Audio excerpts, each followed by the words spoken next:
is a lamp unto my feet. Your way is the only way for me. It's a narrow road that leads to life, but I want to be on it. It's a narrow road, but the mercy's wide, 'cause you go on your promise. I'll take you at your word. If you said it, I'll believe it. I've seen how good it works. If you started, you'll complete it. I'll take you at your word.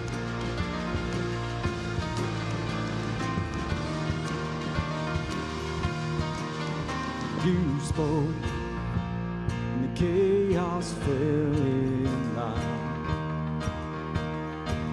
Well, I know, 'cause I've seen it in my life. It's a narrow road that leads to life, but I want to be on it. It's a narrow road, and the tide is high, but you parted the waters. I'll take you at your word. You said it, I believe it. I've seen how good it works. You started, you'll complete it. I'll take you at your word. You said it, I'll believe it. I've seen how good it works. You started, you'll complete it. I'll take you at your word.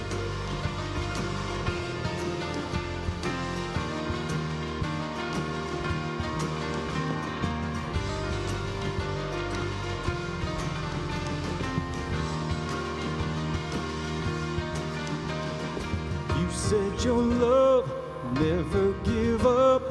You said your grace is always enough.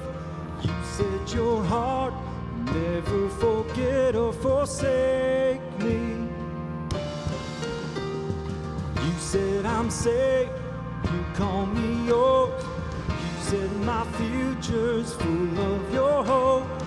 You never failed, so I know that you'll never fail me. You said your love never give up. You said your grace is always enough. You said your heart would never forget or forsake me. You said I'm safe, you call me yours. You said my future's full of your hope. You've never failed, so I know that you'll never fail me. I'll take you at your word.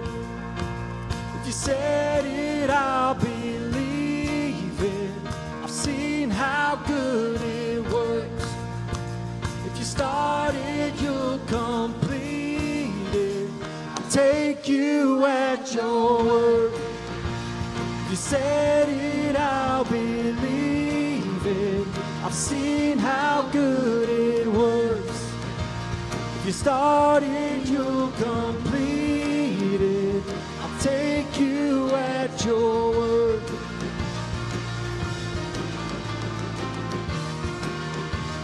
I'll take you at your word.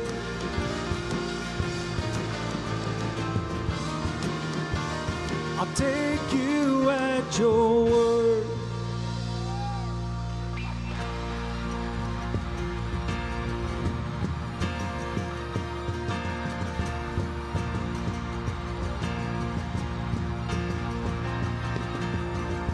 And all I see is the battle.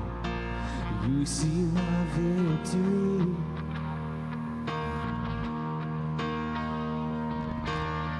When all I see is a mountain, you see a mountain. And as I walk through the shadow, your love surrounds me.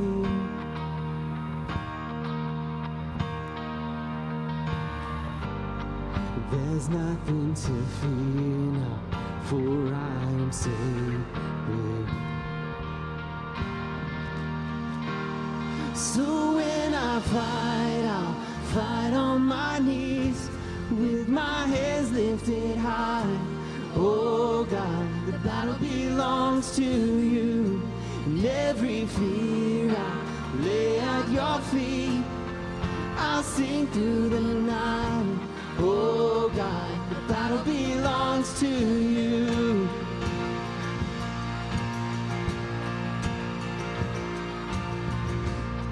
And if you are for me, who can be against me?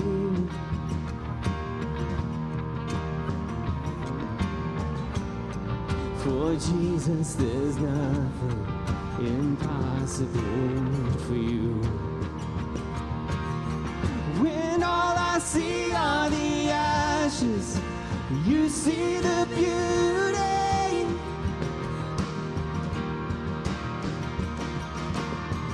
When all I see is a cross, God, you see the empty tomb. Yeah. So when I fight on my knees with my hands lifted high. Oh God, the battle belongs to you. Every fear I lay at your feet. I'll sing through the night. Oh God, the battle belongs to you. An almighty fortress, you go before us. Nothing can stand against the power of our God. You shine in the shadow, you win every battle. Nothing can stand against the power of our God. An almighty fortress, you go before us. Nothing can stand against the power of our God. You shine in the shadows, you win every battle. Nothing can stand against the power of our God. An almighty fortress, you go before us.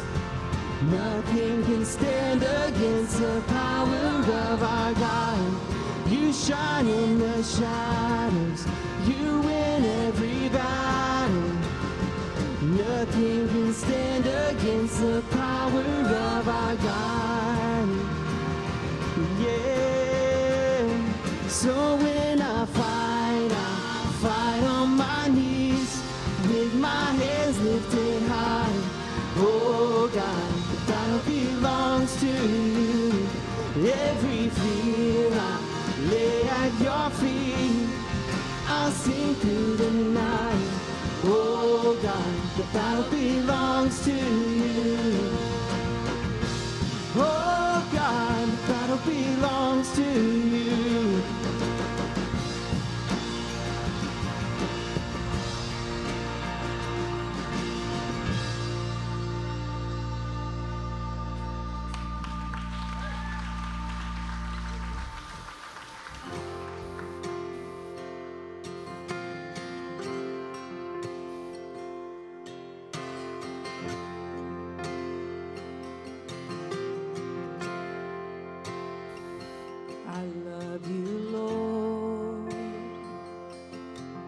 For your mercy never fails me.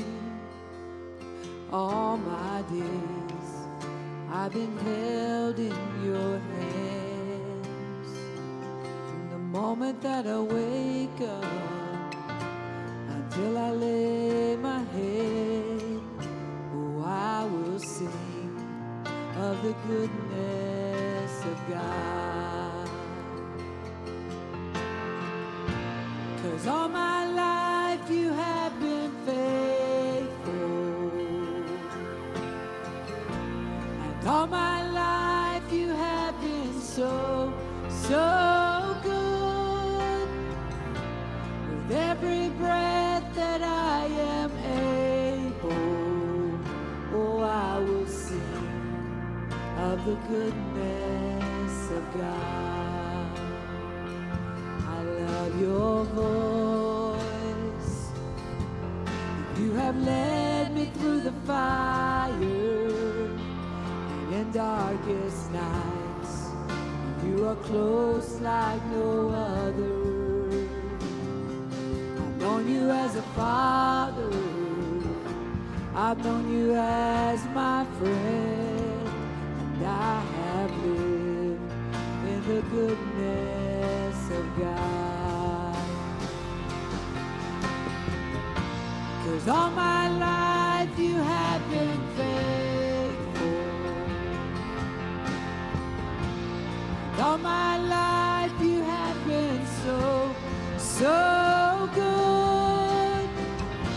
With every breath that I am able, oh, I will sing of the goodness of God.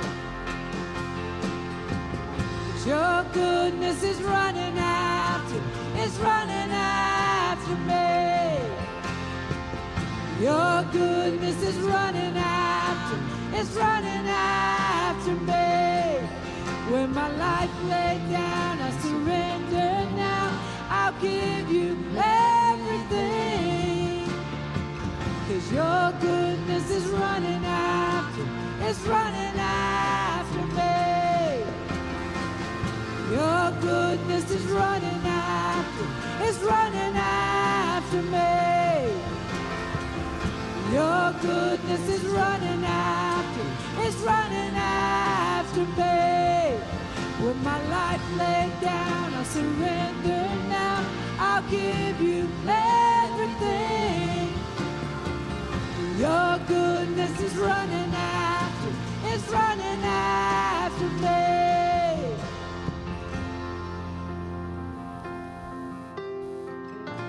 'Cause all my life you have been faithful. And all my life you have been so, so good. With every breath that I am able, oh, I'm gonna sing of the goodness of God.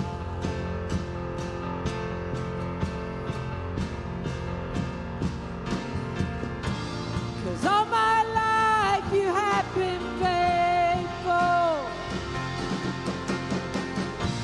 And all my life you have been so, so good. With every breath that I am able, oh, I'm gonna sing of the goodness of God. Oh, I'm gonna sing of the goodness of God.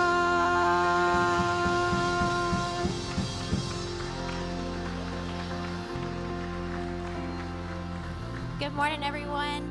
You guys can go ahead and have a seat. My name is Shelby Smiley, and I have the privilege to serve as the Digital Communications Director. Whether you're in the room with us or you're joining us online, we're so glad that you decided to make us a part of your day. If you're a first-time guest, we hope that you had a chance to stop by one of our first-time tents, but if not, we'd still love the opportunity to connect with you. You can use your phone to scan the QR code in the seat pocket in front of you. It'll take you to our online connection card. It takes just a few minutes to fill out. It's a really simple step, and it lets our team know how we can best serve you. If you came today prepared to partner with us in generosity, you can do so through the app or with an usher in the back of the room. I think that this week is such a great reminder of why we practice generosity and where your money is going towards. Today, after the service, you'll see some of the Connect Camp staff all around the building. They're here and they're ready to bring us an amazing week of camp. They have an amazing mission where they come into communities and they find unchurched families and connect them back to a local church. And that goes right along with what we try and do here at Christ Church Camden. We like to say that we are leading the disconnected and unfulfilled to find a full life in Jesus. And so together, we like to partner together, bring an amazing week of camp here, and hopefully allow some students in kindergarten through 8th grade to meet Jesus and build some foundational steps towards a lifelong relationship with him. And so if you want to partner with us in generosity, you can do that through the app or with an usher in the back of the room. And Connect Camp is just one of our amazing summer Sundays we have happening this year. On the kids' side of the building on your way out, you'll find snow cones and Gaga Ball, which is just two symbols that tell us camp is here. They get kids really excited, and they're just such a fun part of our summer. Last week on the front lawn, we had lawn games and food trucks, and so if you missed that, you can check out this short video about what happened last week.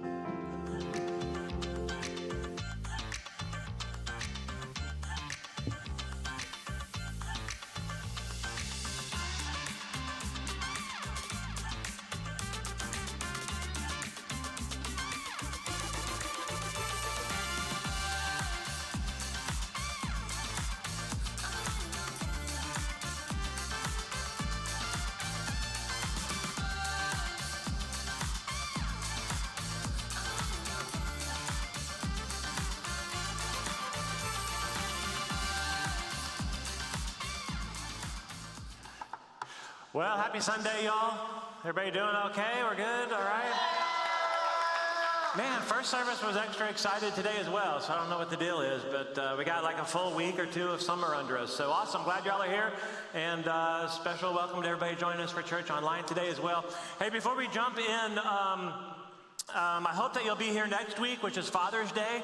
And the gentle challenge is, hey, before we go out and honor our dads, let's maybe honor our father, if you know what I mean. And so I just want to encourage you to be here next week.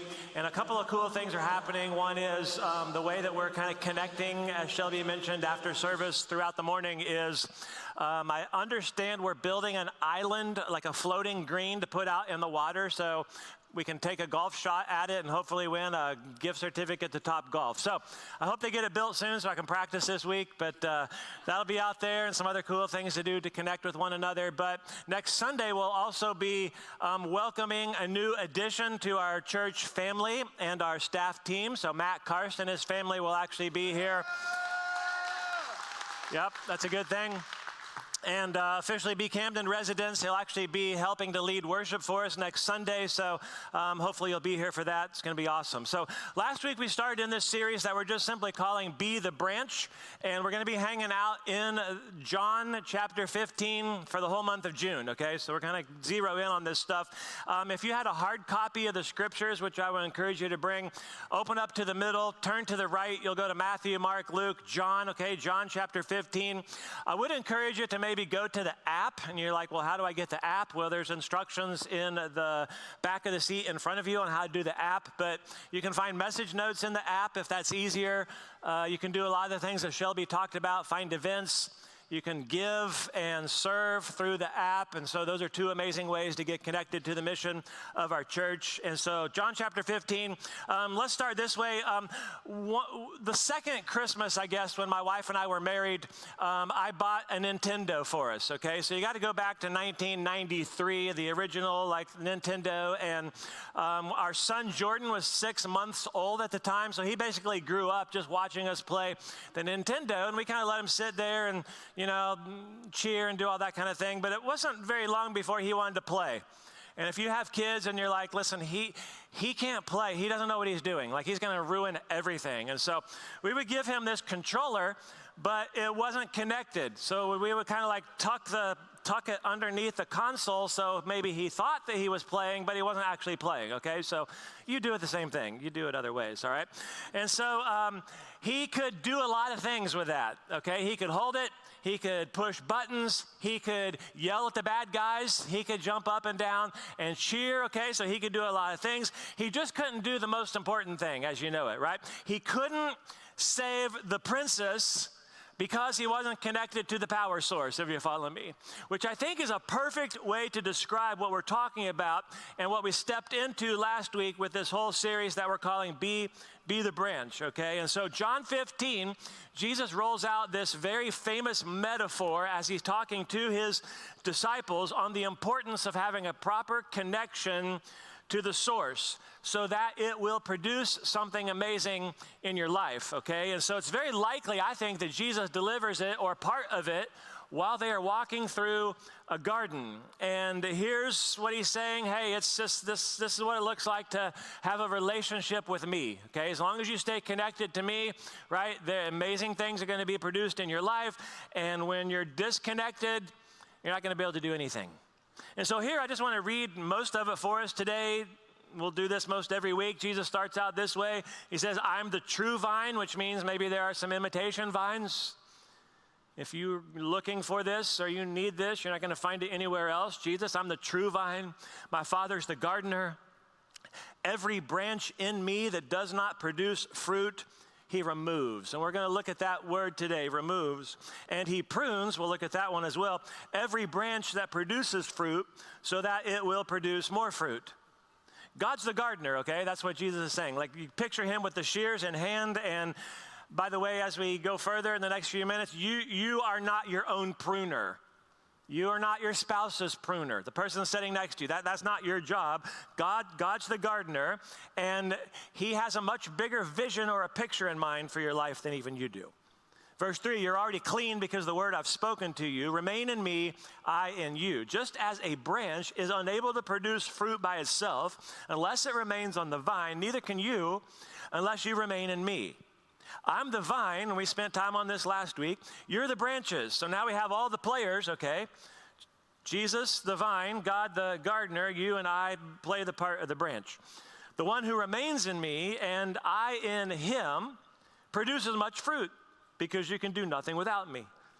If anyone does not remain in me, he's thrown aside like a branch and he withers. They gather them, they throw them into the fire, they're burned. And if you remain in me and my words remain in you, well, then you can ask whatever you want and it will be done for you. My Father is glorified by this, that you produce much fruit and prove to be my disciples. So very simple. Jesus, hey, I'll be the vine, you be the branches. And we said this last week, you have one job, right? That's it. Just stay connected to Jesus. And one of the things that we did last week was to actually provide you with some resources on how to do that. And so if you had one of these from last week, or you can probably find one here around the building somewhere, on one side it talks about how we're connecting with each other, and that'll be, hey, this is what's happening outside or on the property throughout the morning. On the other side, connecting with Jesus. So as we spend the whole month of June in this passage, we provided you some extra resources. So there are books to read that may go along with what we're talking about. You can actually find a couple of them over in the cafe. There's a way to memorize John chapter 15, and we give you some tools for that. And then specifically, I want to point you back to what's called the Rule of Life Builder. And if you don't have this, you're not out of luck. If you just go to our website, ChristchurchCamden.com, on the front page, it says, Be the Branch, View the Resources. And if you go there, you'll find all this stuff. And I really want to route you to maybe go to that Rule of Life Builder.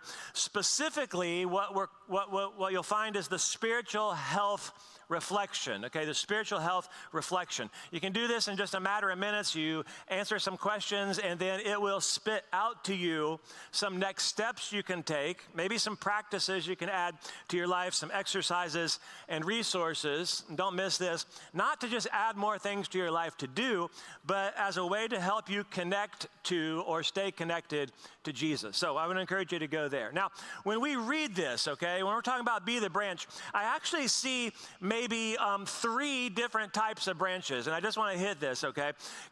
And I guess one's really a stick when you think about it, but there are sticks, and we just read this in verse 6, that used to be a branch, but it's no longer connected. Okay, Jesus said this in verse 6. It's not connected to me, right? You gather them up, you throw them into the fire, they're burned. Maybe it was a storm, maybe it was a disease. You all walk out after a tropical storm has come through town and there's things laying all over your yard. You pick them up, right? You put them in a pile, maybe you burn them. I don't know what the rule is around here. We burn them anyway. And then you just kind of do that. We'll talk more about that next week, okay? But I want to propose for our remaining time today that maybe there are actually 2 kinds of branches that are connected to the vine. And it's verse 2, and this is what I want to zero in on today. Every branch in me that does not produce fruit, he removes. That's an important word. And he prunes every branch, who's excited about that produces fruit, so it will produce more fruit. So I think it's easy to read what Jesus says as a whole here in John 15 and think, okay, I get it. There's really only 2 options, right? Either I'm cut back and I'm pruned, or I'm cut off and I'm removed.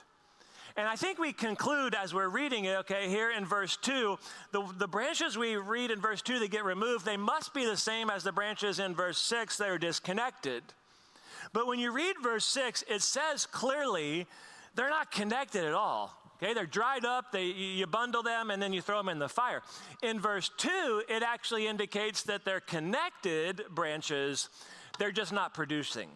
Okay, so I'm going to kind of roll with that thought today, and let's assume there are two connected branches. Number one would be connected and needs picked up. Okay, a connected branch that needs picked up. And it sounds like, and this is kind of touches on what we talked about last week a little bit, that if we don't produce good things, or we don't do enough good things, then God's just going to go, okay, forget it, and we're going to move on with it, right? But, okay, if God cuts off all branches that are not bearing fruit, and Jesus said, okay, your job is just stay connected, remain in me, that's the job, then it sounds like, and this is my thinking, that you could be connected to the vine and not bearing fruit, okay?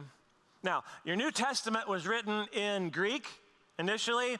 We take the Greek language and we translate it to English, and that's how you get your Bible. And you end up with different versions of the Bible or translations based on maybe some of the newest research or, hey, how I interpret this word and you interpreted that word that way. And so it's important then because those words matter. So what the word is we're looking at is the word remove, or your version might say cut off. Okay, it's the Greek word airo, A-E-R-O, or sometimes it'll be spelled A-I-R-O. It's a general word. It can mean one of two things. It can mean remove, or it can actually mean lift up. Okay, so this is important, and you're going to have to engage your brain for a couple of minutes. But on the one hand, it makes sense that the gardener's removing dead and dying branches, right? Hey, that branch is dead right there. It just hasn't fallen off yet, and you touch it, and it's clearly it's dead, right? But an equally valid use of the word is picked up. Okay, God picks up, okay, or he lifts up dying branches. So picked up or cut off. Well, which is it? Well, let me turn it back on us for a second and say, okay, what do you do with a branch that seems to be connected, but in the way I'll describe it, is a little disappointing? You know what I mean? It's like, okay, I see you're trying to do the job, but it's not really coming through. And I go, okay, well, what would I do if I was God? How would I deal with those kind of people? And this is easy because I've talked to a lot of people about this lately on how I do deal with those people. And if you're our guest today, this might be your only visit because this is going to be very honest this morning. And just to say it's a little early for this, I understand it. But when someone's disappointed me, or when someone's just ghosted me, like, hey, we were friends for the last 3 years and now you don't return my text? I mean, does that happen to anybody else? Okay, it's just me. Let's talk about me then. You were here, like you were a part of our church for the last 5 years and then gone, and like, I don't know where you ended up. Maybe they didn't come through. Is that better for you? Okay, they kind of left for, I don't know, better things, greener pastures, if they want to say it that way. My tendency is to say, oh, I don't need them. I don't need them. I don't need anything that they can do for me. I don't need anything they can provide for me. I don't want to be connected anymore. And I don't need to feel like I need to defend myself, because most of us, if we were honest, would go, yeah, that's what they deserve, isn't it? Be honest with me, please. Anyone? Okay, it's me. They walked away, right? They stepped away, and I kind of look behind at the trail of the bodies going, okay, it's starting to add up back there, and I see what I would do, okay? And you go, well, you have problems because I would never do that. But I guarantee that you have a short list on your phone called blocked contacts. Anybody else?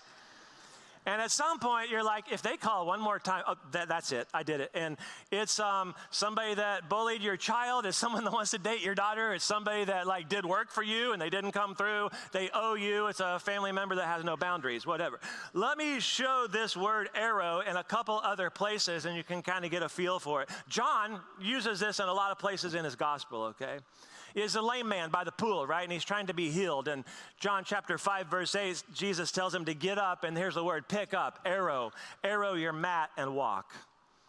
John 8, angry mob trying to kill Jesus. Here's the word, so they arrowed stones to throw at him. So you have these branches who kind of stop bearing fruit. They've disappointed and they can't actually be counted on. What is God the gardener actually going to do? Which is it? Is he going to cut them off, or is he possibly going to pick them up? And how you understand that has a lot of implications on your relationship with God. Maybe this will help. We have had 3 teenage drivers in our family over the years, and at the same time, they were all driving. And so they get their license, and then someone who either, hasn't had enough experience or they're irresponsible, they're always pushing the limit, right? Like, hey, you're always running on empty. Every time I get in here, it's empty. And so please put some gas in the vehicle. And then, hypothetically speaking, they're out one night and then they run out of gas. And then you get the call and someone's going, oh, I did it again. Sorry, can you help, okay? And I say, I'm going to arrow you. It could mean, okay, I'm going to pick you up or I'm going to cut you off.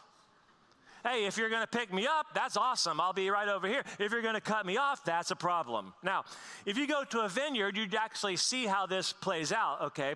A significant part of the gardener's job is to inspect the branches, right? I need to come out, I need to do an inspection. Which ones are producing? Which ones aren't producing? Which ones are lying in the dirt and tangled up in the weeds? Which ones that I can pick up and clean off? Like, is it still connected to the vine? Because if it is, there's still the opportunity that this can bear some fruit. It just needs to be picked up off of the ground, cleaned off, and then connected to a trellis or a support so it can produce. If you look at it that way and you understand that, you would go, okay, pick up might make a lot of sense, because that's what the gardener does. And again, this has huge implications for maybe some of you and maybe the way you grew up, and we talked a lot about this last week, and not to go back and rehash it, or maybe you picked up on these ideas somewhere that, God, he is a cut me off kind of a gardener.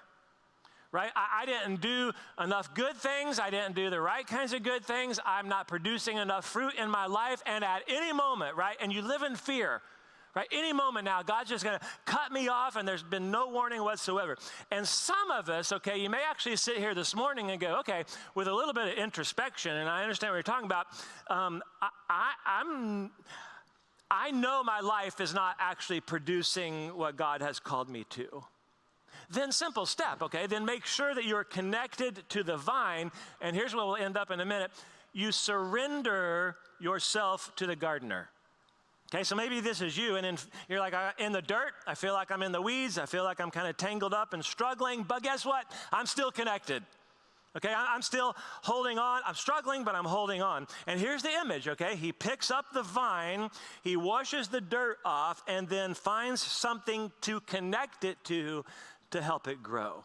He might set it up on a rock. More than likely, he's going to use other healthy branches, and we're going to intertwine these together so the branches are supporting each other. I would say relationships here in the church are one of the ways in which God wants to support you and help facilitate your growth, right? So be here, right? Connect. Lean on each other. Hold each other up, and God uses other branches to do that, okay? So you're not discarded. That's what I want you to hear. You're cared for. God's not cutting you off and saying, okay, sorry you didn't do it. Remember, growth is his job. Your job is to stay connected. And as long as you're connected, there's hope. So why? So he can produce fruit in our lives. So branches that are connected and need picked up. The second one is much more obvious, right? Branches that are connected and need pruned. Who's excited about that? Okay, this will be fun. See, pruning is a good thing. I was actually talking to another pastor Friday in the gym. We're having a conversation. He said, this is a pruning season for us at the church. In context of some people who were leaving the church, okay? So sometimes when someone's leaving your life and they're exiting and you're like, man, I thought they'd never move. The Lord's pruning, and we just embrace it. We go, this is a really positive thing, I'd say most of the time we hear pruning and it just sounds bad. I don't want that. I don't have time for that. That's not helpful. This feels like a punishment. And the question we usually ask is, what did I actually do to deserve this? Jesus makes it clear, okay, that if you are connected to the vine and you are producing fruit, that pruning's not optional. He says every branch. And the gardener intentionally wounds the branch by cutting something away so it will produce even more fruit. I'd love to give you a personal example from my own, yard and garden, but y'all know I'm one letter away, okay, from the HOA for the being penalized for the lack of upkeep. So I don't have the experience.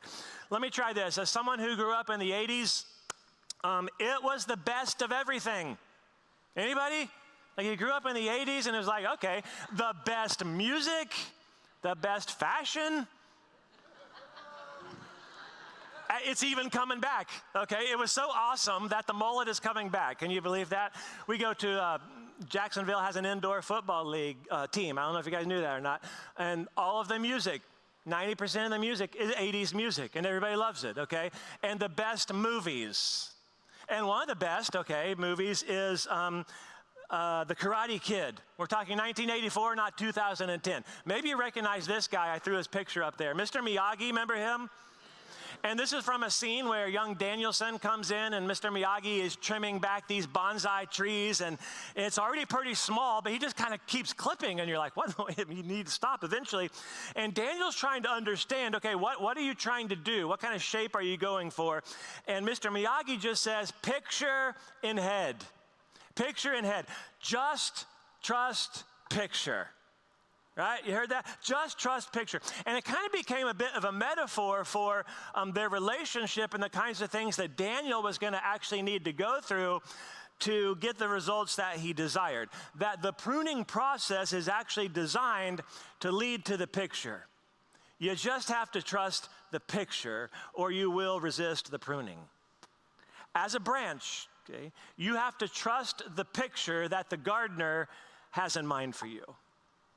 This is how it works when I get a haircut, okay? And I sit down and I basically surrender myself to the process. And I say, I'm trusting you to do what I'm about to ask you to do. Now, you can decide if they do a good job or not. That's not what we're debating. I usually get my haircut on a Friday or a Saturday. So I tell them every time, listen, I need this to look good by Sunday. Okay, because a lot of people are going to be looking at this, and then that leads to a conversation, and I say, listen, I don't have the 2 weeks that you tell everybody, right? Hey, it'll all look great in 2 weeks. No, it needs to look good by Sunday, okay? And so I'm okay with a few little cuts and nothing too noticeable. But you know this, when you're the one being cut, like you questioned every snip. Like, was that intentional? What happened right there? I can't see what you're doing back there. And now I've just gotten to the point where I roll in there and say, listen, just cut the gray ones, and then it kind of starts a conversation. So I am choosing to trust, okay, that she can see something that I can't yet see. Pruning a lot of times looks like they overdid it. Right? Miyagi's cutting everything. She's cutting too much. I said number one. You went with the half, whatever. It's like if you've had a professional come and prune anything for you, many professionals will say that 70% of the growth should be cut back. And that can be painful, very painful. So nothing is actually for nothing, right? The precise strategic cuts help produce the most healthy branches. And everything can actually be used to achieve the picture in mind. Listen, God has a picture in mind for you, okay? And we must trust what it is when we can't always see it. You say, okay, well, what kinds of things does God actually prune in our life? Well, throw them into three big categories for you. One is what I would call diseased things, right? Diseased. Like something harmful and dangerous and is kind of growing in your life and you didn't address it or you didn't see it. And if we don't do that, eventually it will actually lead us to complete disconnection. So the gardener is going to prune the disease so the branch will produce. And maybe it comes through the conviction of the Holy Spirit. Right? You're a follower of Jesus. God says, hey, I will place my Holy Spirit inside of you to do a number of things. And one of them is to convict us of sin and things that are dangerous, to bring them to our attention and then guide us to the next steps to go forward. And it might be a moment where you're sitting here in the service where through a worship song or the reading of the scripture or something I say, you go, okay, wow, how did I miss that? Or, wow, God's really bringing that to my attention. I have got to take this next step, and I need to make that change, right? And it might be that he reveals to us things like a secret sin, right? Some kind of a toxic relationship, some kind of a really harmful habit. Or maybe something gets exposed in your life, right? You didn't actively try to do it. Oh, the text got found. Your idol got discovered, right? Or the lie got found out. And it's embarrassing. And it's costly, and sometimes it's life-altering, but we need to cut this thing back to actually keep it from spreading. And God sometimes just doesn't allow us to get away with it anymore. Or it happens through someone else, right? A trusted friend, a family member who loves you enough to have a conversation and say to you what nobody else is willing to say to you. And guess what? They probably didn't want to. They probably didn't want to have that conversation with you, but they cared enough to actually take a chance, right, to point out a relationship that wasn't healthy for you, like a habit that was hurtful, and that right there is the thing that most of us resist. And we go, listen, who do you think you are? And you got plenty of other stuff to keep yourself busy. Why don't you mind your own business, right? And sometimes, okay, with enough time and distance, we can look back on that moment and go, wow, how much did they really love and care about me to actually step into that? But maybe you receive it and you make a change, and God's pruning away, okay, what we'll call disease so you can produce healthy fruit. That's one. The gardener prunes what I call distracting things, okay? Like some branches have, and some of you are way more experienced at this than me, they have what we call a sucker shoot or a sucker branch, okay? And I should have given you a picture of it, but it's just this little offshoot of the vine, and it's right there where the branch meets, and it doesn't do anything. Okay, it doesn't produce anything, doesn't ever, yield any fruit, anything like that. It doesn't do anything, but it actually steals nutrients that should be actually going to the branch. It seems harmless, okay, and it's not necessarily destructive. I would just call it distracting, right? It's diverting energy and attention away from where it needs to go. It has to be cut, right? So we can get rid of the unnecessary stuff that keeps us from growing. I was just kind of thinking back over this a little bit, like what is a good example of distracting, and I'll actually go back 4 years ago, and we won't say the word, but you all know what happened 4 years ago, was a pruning. There was a pruning in pretty much everyone's life. Your vacation got pruned, right? Your sports got pruned. We have a daughter, her wedding got pruned, okay? Or your job got pruned. There was a lot of pruning happening right there. And for the most part, we resisted it, didn't we? Like, this is terrible. Like, there's just so much cutting back. But you know what happened? I had a lot more quiet in my life. I had a lot more time for reflection. I had a lot more time to connect with people who were like, you know what? We think you're healthy. Let's hang out together. And I had a lot more time to devote to, just giving attention, to my relationship with Jesus. And a lot of us, I remember back to this time, said, you know what? I can embrace this now, and I never want to go back to the way things were. And now here we are 4 years later going, you know what? Actually, I never want to go back to that. That's what I actually want to never go back to. It was a pruning season, though. And so maybe right now is a moment, and at least for me, to reassess, okay, is there something taking away my time and my energy and my attention that could be used so that God could produce something more productive in my life? I get a notification every Sunday morning that tells me how much screen time I've had in the last week. I could probably do some pruning. Anybody else? Do I need to watch one more docuseries on Netflix? Probably not, there's some pruning, okay, or some social media or some youth sports. I'll just throw that and leave it there. God may intervene, or he may prune some things, or he's going to lead us to actually make some changes with things that distract us because he has a picture in mind for you. And he will cut away, okay, dying and weak, and make room for stronger and more healthy. And then I'll give you this third category, which is, seems obvious. And listen, once you say diseased and distracting, it's like if I don't choose a D, like what is going on here? So this isn't the best choice. The best choice would be healthy, but I went with dynamic, so work with it, okay? He may even cut away something that is good so that he can produce something better. Now, it would seem that healthy branches should just be left alone, right? Hey, it's producing, it's doing awesome. Like, let's not mess with the formula over here, right? It seems counterintuitive. That you understand what he's saying. We're literally going to cut away fruit in hopes that more and better fruit may possibly grow sometime in the future. That's what we're doing. But Jesus says, listen, the gardener prunes branches so they will bear even more fruit. So sometimes he cuts away what's even good in your life for something better and maybe bigger and maybe more healthy. You know, we said last week that part of the fruit that maybe God wants to produce in your life sounds a lot like what a guy named Paul wrote in Galatians 5, right? He wants to produce things that are like love and joy and peace and patience and kindness and goodness and gentleness and faithfulness and self-control. And, you know, it might be too personal for some of you, but I'm talking. And so I feel like this kind of a pruning is something that's happening in my life right now. And I would say generally that things are going pretty well for me. You know, I go, okay, well, you know, family's really in good shape. I like what's happening there. You know, just my relationship with Jesus can always be better. I'm not the model here, but I feel like that's strong and it's growing. Things around here at the church, I feel like, oh man, there's always so many wins to celebrate. And it doesn't mean everything is perfect, but the general direction, okay, the trajectory of my life, I would go, yeah, that's good. I feel like it's growing. I feel like there's some fruit there. And at the same time, it feels like a lot of things are being cut back in my life.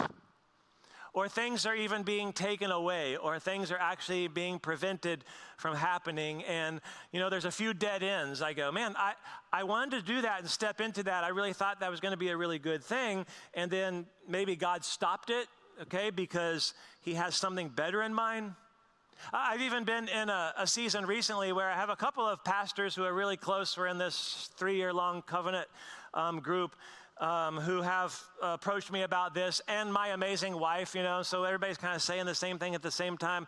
And it's really more of a challenging kind of a thing to say, hey, listen, I'm not saying it's a bad thing, but I see this in you. Or, you know what, have you ever considered maybe stepping towards this thing over here? Or, you know, I think this might be an area where, you know, there's some growth for you. It's happening here with our church too. And you're like, well, I don't know that. That's why I'm telling you, okay? So it's happening here with our church too, where every week there are so many great things to celebrate. Like we sit in our staff meeting, we just share wins, and eventually we have to cut it off. We go, okay, enough celebrating, you know, we get it. And it's just been that way for a long time. And so the tendency for me is to go, okay, well, let's just keep going. Like, why wouldn't God want the good things to keep happening for us? And yet it feels like, okay, God's maybe moving me personally and us collectively into a whole new season of stuff. And I wish, okay, for me, and I wish for our church, like I knew exactly what was happening. Like, can't we just like hold on to the good and that's being produced? And it kind of reminds me, like, I would just like to know what God is up to. And so Wednesday, I told you last week, we have our 2-year-old granddaughter with us for a whole week. And my wife says, I don't think I can take her home by myself, so you come with me. And I said, if I go with you, we got to do it all in one day. So we drove to North Carolina, we dropped her off, unloaded her crap, got back in the car, and drove home. It's a whole trailer full of stuff, okay? And we left at 8 in the morning and we got home at like 8:30 in the evening. And part of that is South Carolina. Listen, I'm sorry if you're from there, but that's about the worst state we have out here on the East Coast. Your roads are bad. Your exits are bad. Even your Bojangles are bad, which is really hard to do. I don't understand how you can mess that one up. But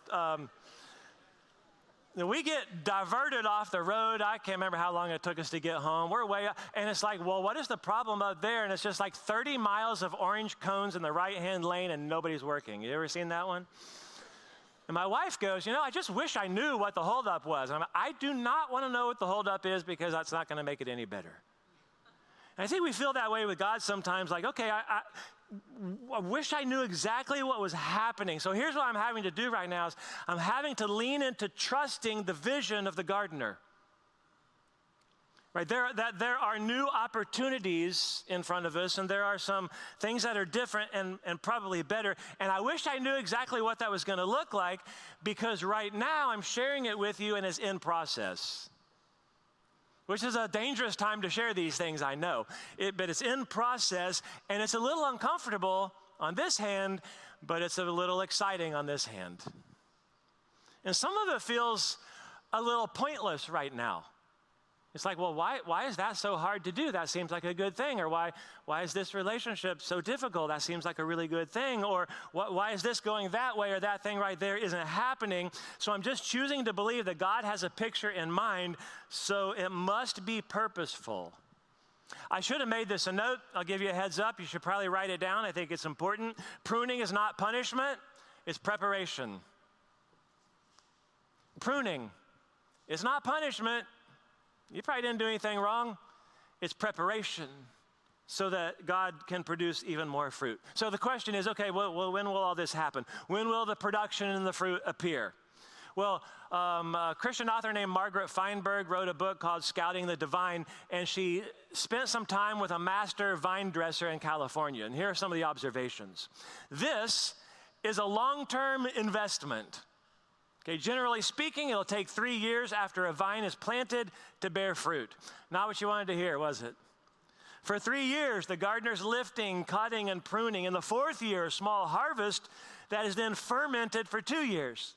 They put the grapes through the winemaking process. They're washed, they're smashed, they're bottled up, they're shipped.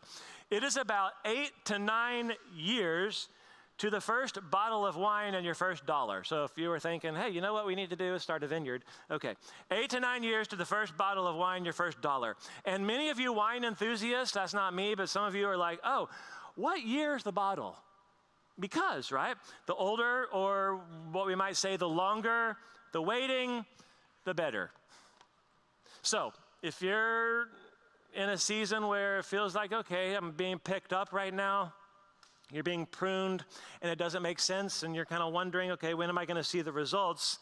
Not what you want to hear, but it sounds like just wait a little bit. You got to wait a little bit. First house we ever lived in had this tree in the backyard that was relatively young, and at about 2 feet off the ground, it had branched off in 2 directions. Okay, and so I'm like, well, it seems fine to me. And even though it kind of looked healthy, it looked like it's going to grow and it's going to be strong, apparently my wife informed me that it was actually weak and one of those branches needed to be cut off. Now, she learned this because she was up late one night with one of our kids watching HGTV, and then suddenly she's a gardener, okay? So she said, we need to cut off one of the branches so it will actually grow straight and strong. And I'm like, well, we're not doing that. That doesn't make any sense. And then the next day I'm out there with this handsaw and I'm cutting off one of the branches at the point of connection. And you know what happened? I mean, surely, slowly, over time, that thing started to straighten up and become more healthy and more productive. See, there's a picture of your life that I think you and I can't completely see in this moment, but the gardener can. So, a couple of questions for reflection. We're going to baptize, we're going to sing, and we'll go have a snow cone. 1, do you need to be picked up? Do you need to be picked up? Do you have branches that need pruned? Right? Is there anything in your life you would go, okay, I think that needs to be thinned out, or I feel like I'm overcommitted here. I might be a little unable to give my best here. And what if you put that time and that energy into something better, or just putting yourself in position so that God can produce this thing in your life? Is there anything in your life right now that seems painful or maybe pointless, and it could actually be preparation for something better? Remember, the goal is to actually see more fruit. And the way that we produce fruit is not on our own, like we're not the one that does that. It's through connection to Jesus. So here's the really big question is, can you trust the gardener? I mean, can you trust the gardener, right? And we have to resist the temptation to think that if it's hard, right, if it's difficult, if there's a struggle, that's bad, or I need to fight against this change, and that's not it at all. I would even encourage you, and this is what I will do with my final minute, is to not just say, okay, I can accept that and I can tolerate that, but to go ahead and ask God for it. Okay, well, why would I do that? Why would I ask God for, pruning or whatever? And the reason is that the pruning that we ask for is typically not as painful as the pruning that we don't ask for. Right now I can ask God, hey God, let's do some work here. Can you use the scissors before we have to pull out the chainsaw? Anybody? See, last week we talked about very simple things for connection, okay, like Bible reading and prayer. These are like staples of building the relationship with Jesus. So as you're doing that, like whatever your rhythm is, say if it's daily, if it's weekly, or however you find that connection, you're constantly asking, okay, what needs to go or be cut back, or what needs to be changed? God, would you route me the right direction? Because I'd much rather initiate those changes than have God kind of insert himself into the situation. See, God sees the picture, and he has a purpose in mind, and it is to produce in you the life that he desires, and I would always say the life that I think we all truly want. So I'm gonna pray, we're gonna sing, we're going to celebrate baptism. I think if you're a follower of Jesus, it's a great day to maybe connect with him through communion or the Lord's Supper. You'll find it in the back of the seat in front of you. And that's something Jesus instituted on the night that he delivers this message from John 15. Say, hey, that bread is going to represent my body. That juice or that wine is going to represent my blood.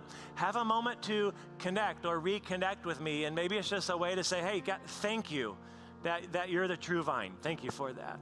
So God, today we say thank you for these words. God, thank you that even though they are difficult, I pray that our application, God, has been truthful and helpful. So God, most of all today, I would just pray for strength and courage to take the step today to declare that we do indeed trust the vision that you have for us. And God, if it's painful, God, help us to see it as your preparation.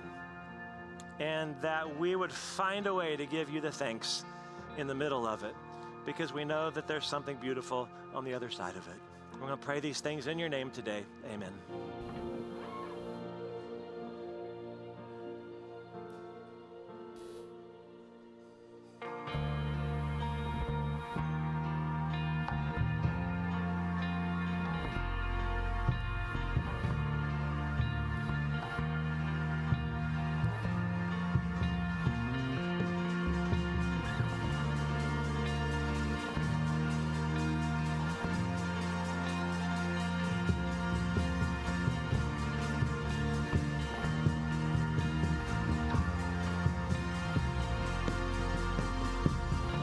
Speak to me when the silence stills my voice. You understand me. You understand me. Come to me in the valley of unknowns. You understand me. You understand me. You understand me, God. You understand me. So I throw all my cares before you. My doubts and fears don't scare you. You're bigger than I thought you were. You're bigger than I thought. So I stop all negotiations with the God of all creation.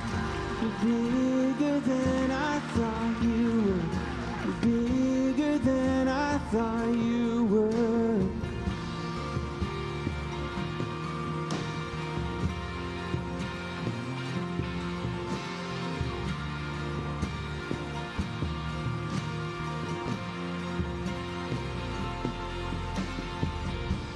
And I believe, but help my unbelief. You understand me.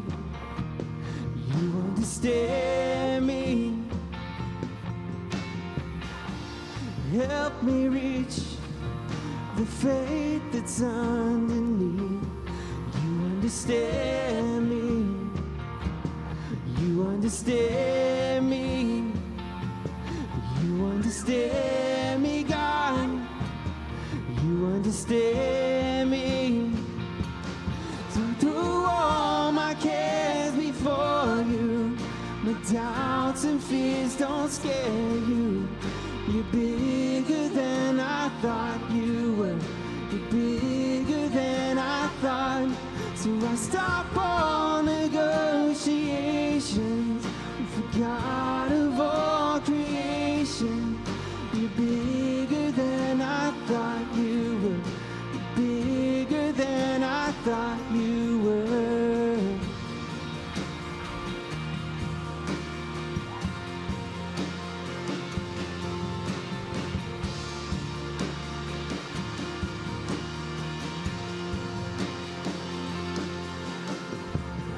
I will rest in the Father's hands. Leave the rest in the Father's hands. I will rest in the Father's hands. Leave the rest in the Father's hands. I will rest in the Father's hands. Leave the rest in the Father's hands. Oh, I will rest in the Father's hands. Oh, leave the rest in the Father's hands. I throw all my cares before you. My doubts and fears don't scare you. You're bigger than I thought you were. You're bigger than I thought. So I stop all negotiations with the God of all creation. You're bigger than I thought you were. You're bigger than I thought. Yeah, you're bigger than I thought you were. You're bigger than I thought you were.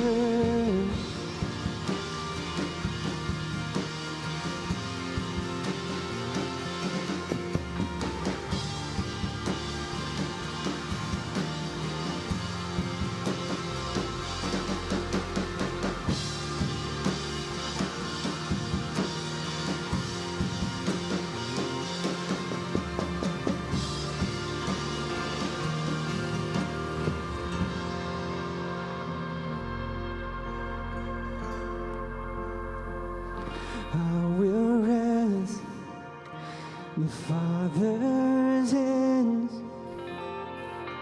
Leave the rest in the Father's hands. I will rest in the Father's hands. Leave the rest in the Father's hands. So I throw all my cares before you. My doubts and fears don't scare you. You're bigger than I thought you were. You're bigger than I thought. So I stop all negotiations with the God of all creation. You're bigger than I thought you were. You're bigger than I thought you were. Amen.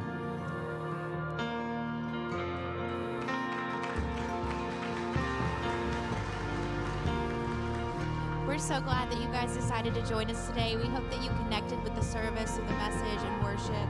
Like I mentioned before, we have snow cones and gaga ball out on the kids' side of the building. If you made a decision today and you'd like someone to pray with you, we have a prayer team in the back right corner who'd be so honored to take a few minutes and connect with you and just pray with you. If you're ready to take your next step and be baptized like Katie did today, which let's clap for that because that was amazing.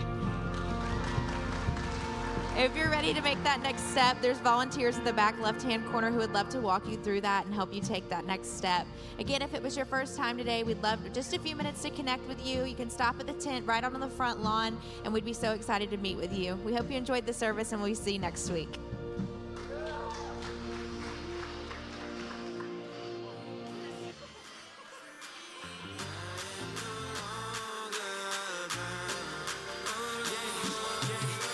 So thankful you ain't drive me in that pit. Hey now, saw my soul inside that famine, said that's it. Grace now, you never flake in the cold winter. I just came to borrow with the gold winners. Fast forward, turn to a road runner. Spirit caught me here, go get it. Shed blood, gave me lemonade on this cold bending.